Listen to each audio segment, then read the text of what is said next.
बंगलों से बचा कुचा ले जाना अभी तक उसकी नियति थी, तो क्या सूतक लगे घर का खाना ले जाना परिस्थितियों के समक्ष समझौता नहीं। दीवार घड़ी के 4 घंटे बजते ही उसकी तंद्रा भंग हुई। कश्मकश की दलीलों और तर्कों पर स्वयं उसकी और बच्चों की भूख हावी हो चुकी थी।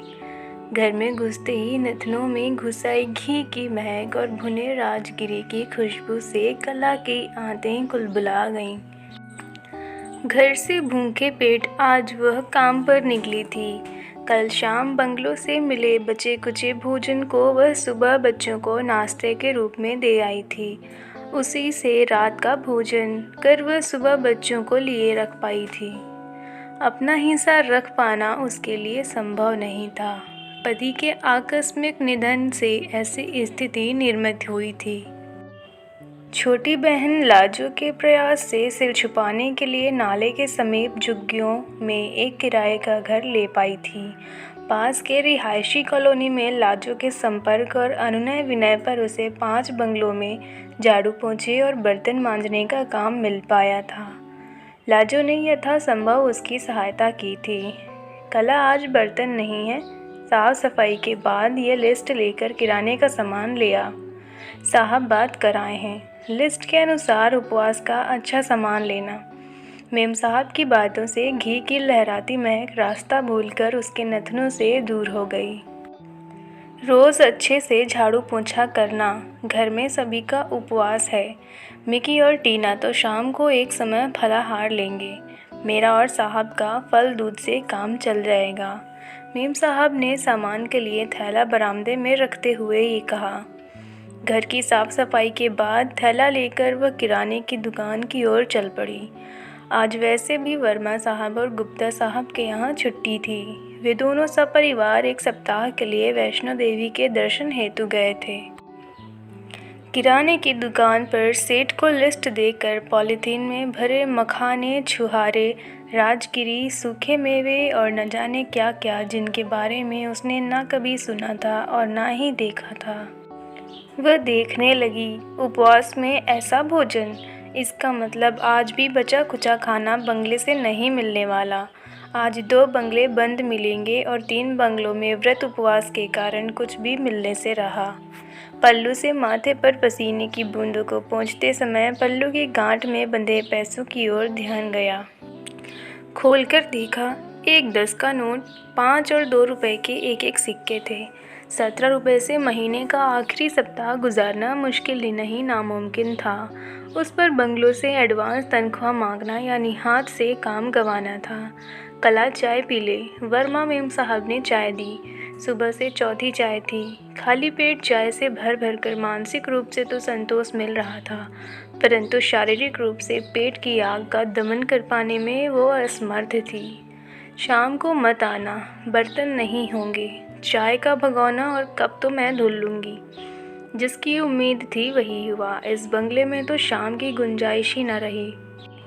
सीढ़ियों पर लाजो मिल गई। जीजी तीसरी गली के बंगला नंबर 5 के मल्होत्रा साहब नहीं रहे, इसलिए दुबे मैडम के घर का काम जल्दी निपटाना पड़ा। ये लोग वहाँ बैठने जा रहे हैं। बच्चे कैसे हैं? लाजो उसके कंधे पर हाथ रखते हुए बोली। छोटी बहन के इस सहारे पर ही तो वो जी रही है। चाह कर भी वो भोजन या खाने की चर्चा लाजो से ना कर पाई। जीजी मल्होत्रा साहब के यहाँ काम वाली 4 दिन से छुट्टी पर है।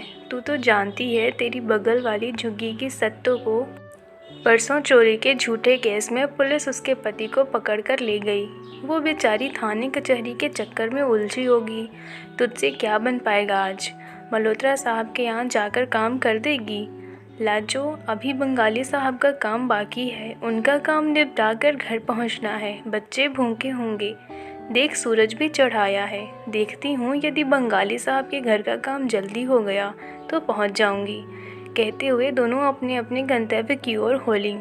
बंगाली साहब के घर में घुसते ही तली मछली की महक से कला के पेट में गुड़मुड़ते हुए भूख के बादल बिना बरसे ही गायब हो गए। क्या नवरात्रि और क्या तीज त्योहार। बंगाली साहब के यहाँ हर दिन मछली के बिना भोजन अधूरा रहता है। मेम साहब की टूटी फूटी बंगला मिश्रित हिंदी में कला समझ गई थी कि वह इस मांसाहारी परिवार में उसे यहाँ समझौता तो करना ही पड़ेगा। कला तुम जल्दी काम निपटा लो, मल्होत्रा साहब मारा गया, उनके यहाँ जाना है। कला तो समझ गई पर उसे हंसी आ गई। इस घर से न तो वह कभी कुछ लेती थी और न ही मेम साहब ने कभी दिया। कला का शुद्ध शाकाहारी होना उसे इस परिवार से कुछ भी लेने से रोकता था। 1 बज चुके थे। ताला बंद कर वे दोनों एक साथ घर से निकले। घर में भूखे बच्चे उनका इंतज़ार कर रहे होंगे। बच्चों को झुग्गी से बाहर ना निकलने की हिदायत देकर वह रोज़ निकलती है। आज तो सत्तो की बेटी भी उसके यहाँ आकर बैठी होगी। दीपा की हम उम्र। सत्तो की बेटी ने कभी कुछ न खाया होगा सुबह से। उसे अनायास लाचारी और बेबसी में डूबी सत्तो थानेदारों के समक्ष नज़र आने लगी।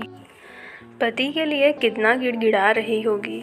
इसी ऊहापोह में वह कब मल्होत्रा साहब के घर के सामने बंगाली मेम साहब के साथ आ खड़ी हुई, उसे पता ही नहीं चला। कौला तुम चलेगा अंदर? बंगाली मेम साहब ने इशारों इशारों में उससे पूछा। पल्लू में बंधे 17 रुपए को मुट्ठी में भींचकर कला अंदर चल। आज यहाँ काम कर देगी तो 5-6 घर उसके हो जाएंगे। आमदनी बढ़ेगी तो बच्चों की पढ़ाई, रहन सहन, भोजन, पहनने ओढ़ने में खर्च कर सकेगी और कुछ बचत भी कर पाएगी। ज़्यादा से ज़्यादा 2 घंटे और आज 3 बजे तक घर पहुँचेगी। यहाँ काम के बाद ब्रेड का पैकेट और अचार के पाउच लेकर घर पहुँचेगी। मल्होत्रा साहब के घर पर रोना धोना मचा था। अर्थी तैयार की जा रही थी। चारों ओर सफ़ेद कपड़ों में लोग नजर आ रहे थे। गर्मी के मारे सभी हलाकान थे। गली के मोड़ पर मुक्ति वाहन खड़ा था। एक नौजवान लड़के को सभी लोग सांत्वना और दिलासा दे रहे थे। वो शायद मल्होत्रा साहब का लड़का था। कला की निगाहें भसीन मेम साहब को ढूंढ रही थी। वे मल्होत्रा साहब के रिश्तेदारों में से थीं और लाजो उन्हीं के घर कपड़े धोने का काम करती थी। बड़े लोगों की यदि बारातें सड़क रोकती हैं तो उनकी शव यात्रा में भी उपस्थित लोग उनके बड़प्पन की याद दिलाते हैं। सैकड़ों लोग मल्होत्रा साहब की शव यात्रा में शामिल थे। कला को अब खींच हो रही थी। अर्थी उठने का नाम नहीं ले रही थी। एक एक सगे संबंधी, रिश्तेदार और समाज के लोग मृतदेह को माला पहना रहे थे। उसे अपनी सोच पर बड़ी शर्मिंदगी हुई। जिनका सगा दुनिया छोड़कर गया, उन्हें तो अंतिम दर्शन जी भरकर करना चाहिए। उसकी भूख और दोपहर के भूखे उसके बच्चों से यहाँ किसे क्या लेना देना। दोपहर 2 बजे अर्थी उठी। मल्होत्रा मेम साहब के दारूण कृदन से उसकी भी आंखें भर आईं। स्वयं के साथ घटित घटनाक्रम चलचित्र की तरह आंखों के सामने घूम गया। स्वयं का विलाप और बच्चों की हिचकियां लेकर रोना याद कर उसका गला रूंध गया। भसीन मेम साहब से मुलाकात कर लाजो का जिक्र करने पर ही वे समझ गई।